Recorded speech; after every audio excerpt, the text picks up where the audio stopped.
E aí galera, beleza? Eu tô aqui pra gravar um vídeo.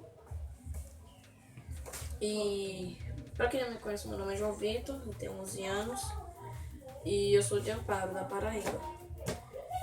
E eu vou explicar aqui um assunto eu vou explicar aqui um assunto da matéria de geografia.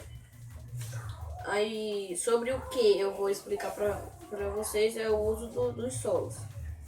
Aí eu vou lendo aqui, aí a cada momento, cada parágrafo, eu vou parar um pouco de ler e vou explicar para vocês. Aí a imagem não vai ficar muito bem e não vai focar muito bem porque eu tô gravando com meu celular e a câmera dele não é muito boa. Principalmente à noite, e tá à noite. Aí o meu tema foi o uso dos solos. A água, o vento, o gelo e as raízes das plantas são alguns dos agentes responsáveis pela desagregação das rochas. A rocha original, denominada matrix, vai se desfalecendo em partes cada vez menores que atingem o tamanho de pequenos grãos.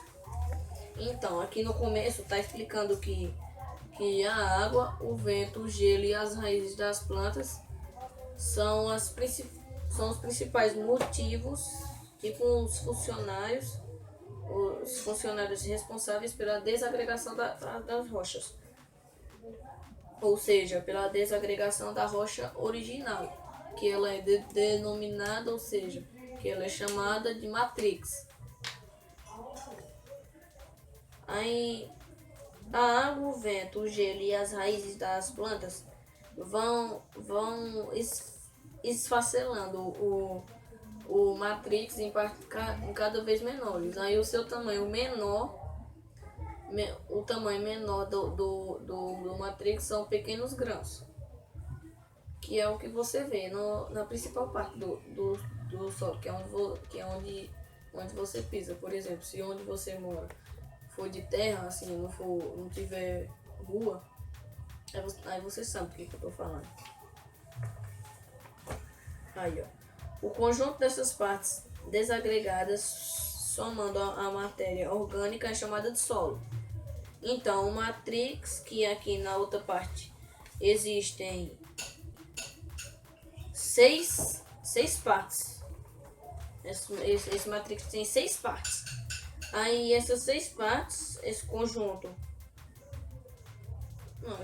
não, só a parte assim de cima que tem árvore, que é onde a gente pisa, é chamado de solo. Aí agora eu vou falar da formação dos solos. O processo de formação do solo é muito lento. A água e seres vivos são os principais agentes desse processo. Ou seja, nós, a água e a gente, seres vivos, seres humanos, animais, planta, que também é um ser vivo, a gente, animal, essas coisas assim. Um ser vivo. O ser vivo e a água são os agentes principais da formação do solo. Ou seja, eles são os que mais ajudam nesse processo da formação do solo. E aqui diz também que o processo da formação do solo é muito lento, ou seja, demora muito para o solo ser formado corretamente. Aí, observe o esquema abaixo que mostra a formação do solo por influência da água da chuva. Então, aqui, ó.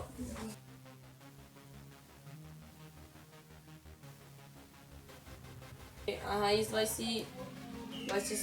crescer mais rápido, porque o lugar que ela está plantada são micropartículas de terra, se é que vocês me entendem.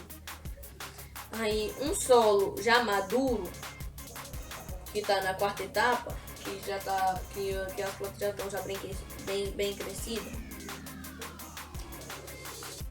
isto é, plenamente formado, possui diversas camadas. Aí cada camada do solo é chamada de horizonte, ou seja, cada uma dessas camadas, das mais finas até as mais grossas, todas camadas elas são chamadas de horizonte. Aí são 6 horizontes. O horizonte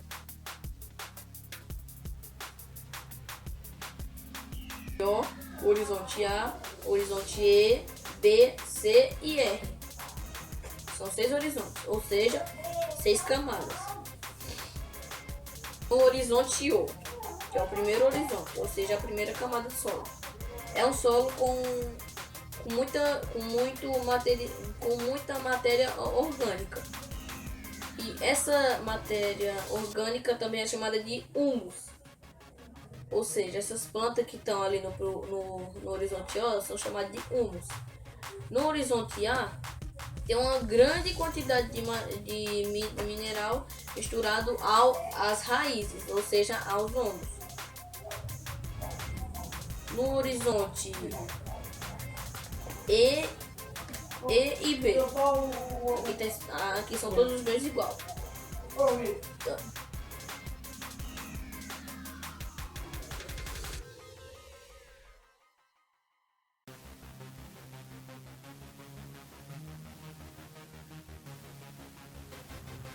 Tem uma menor quantidade de humus e presença de partículas minerais finas, ou seja, daqui para lá já vai engrossando.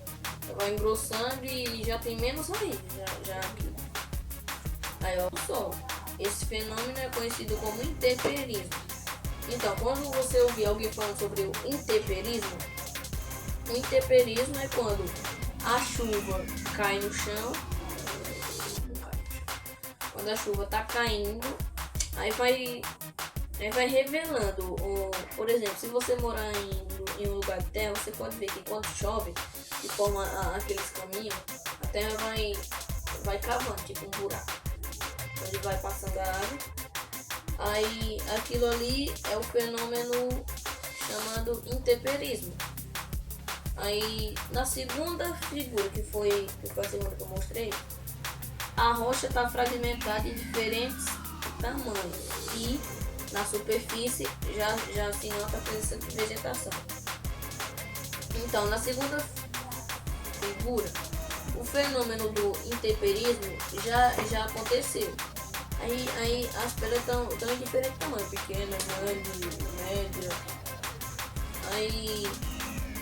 E na superfície já dá para notar a presença de plantas, árvores, fungos, tipo cogumelo, essas coisas.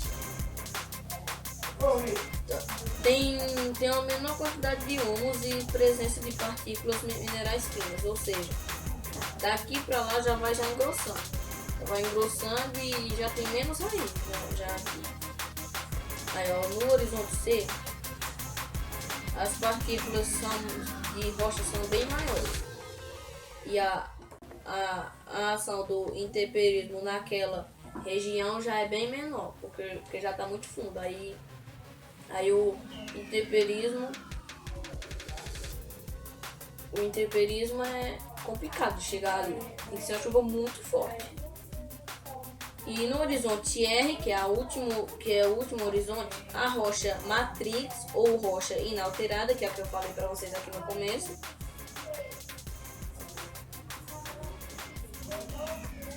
é lá onde fica a rocha matrix, que é a rocha original. Aqui não tá quebrada. Aí no horizonte C para cima já vão quebrando e tal. Aí se calcula que em média cada centímetro de solo se forma em um intervalo de 100 a 400 anos. Aí como aqui no começo fala que esse processo é muito lento, aí esse processo se varia de tempo entre 100 até 400 anos, ou seja, demora muito mesmo, né? Porque 100 anos é muito difícil você achar um ser humano com 100 anos de idade hoje em dia. Aí ó, as raízes da vegetação nativa, sobretudo das florestas, ajudam a reter o solo e os nutrientes. Então, as raízes da vegetação nativa, sobretudo das florestas, não vou falar nem nativa, as raízes da floresta, das florestas assim, tipo, imagina na Amazônia, pronto, aquelas florestas ali, elas ajudam a reter o solo e os nutrientes, elas já ajudam o solo também nessa etapa, que é a etapa dos nutrientes. E em áreas desmatadas, né, que hoje em dia tem muita coisa disso, a camada superficial é carregada pela água da chuva em um processo denominado lixiviação. Ou seja, na terceira etapa, há uma camada de solo superficial com partículas finas que facilitam o florescimento da vegetação. Então, na terceira etapa, como aqui está falando, a camada de solo superficial tem partículas finas que facilita as raízes para aumentar de tamanho. Então, quanto mais fino for essa terra, mais a planta vai crescer, mais as raízes vão se locomover para diferentes lugares.